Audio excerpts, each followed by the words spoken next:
Kako bi živeli, če bi res in prav zares ozavestili to misel, da boste nekega dne umrli?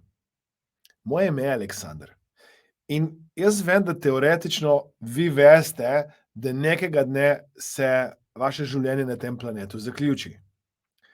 Vendar za marsikoga je ta misel tako oddaljena, tako neverjetna, tako daleč nekje, saj imam še čas, saj se mi nikamor ne mudi, saj me še vse čaka, imam še vse pred sabo, da pozabljamo, da nikoli ne vemo, kdaj bo ta trenutek prišel. In ko ljudje ozavestijo to, kar vam danes razlagam, ko to dajo kot del sebe in se zavedajo, da nimajo časa, da bi ga izgubljali s tem, da živijo življenje nekoga drugega, da bi ga izgubljali s tem, da niso srečni, da bi ga izgubljali s tem, da so v odnosu, ki jih ne izpopolnjuje, da ga izgubljajo s tem, da živijo zato, da bo nekdo drug pomirjen, srečen, vesel, izpolnjen, namesto da bi sami bili izpolnjeni, srečni, veseli, pozitivni. Ko ljudje to ozavestijo, potem si rečejo, ne, čakaj.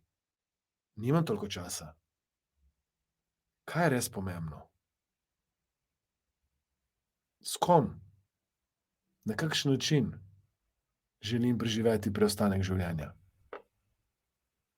Kaj je tisto, kar me kliče? Moje srce?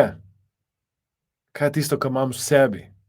Kaj je sporočilo, ki bi rad oziroma rada, da ga ljudje dobijo na podlagi mojega življenja? Življenje je prekratko.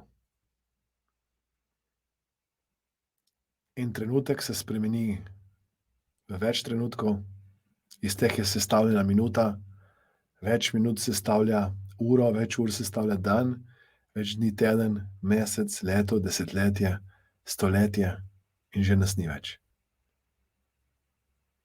Kako bi živeli, če bi res ozavestili, da to je to, da to je vaše življenje, da to je tak dragocen dar, da se to z besedami sploh ne da opisati in da je preveč pomembno, da živite to, kar si res želite živeti. In ne izgubljate časa, lepo vas prosim, z ljudmi, z dejanji, vedenjem, aktivnostmi, z življenjem, ki ga ne čutite v srcu. Vi ste gospodarji in vi ste tisti, ki se lahko odločite. Upam, da je bilo to coaching vprašanje koristno. Prosim, kliknite na like, komentirajte, delite, všečkajte, pomagajte mi pomagati še komu. Hvala, ker ste delili, hvala, ker ste všečkali, hvala, ker ste komentirali.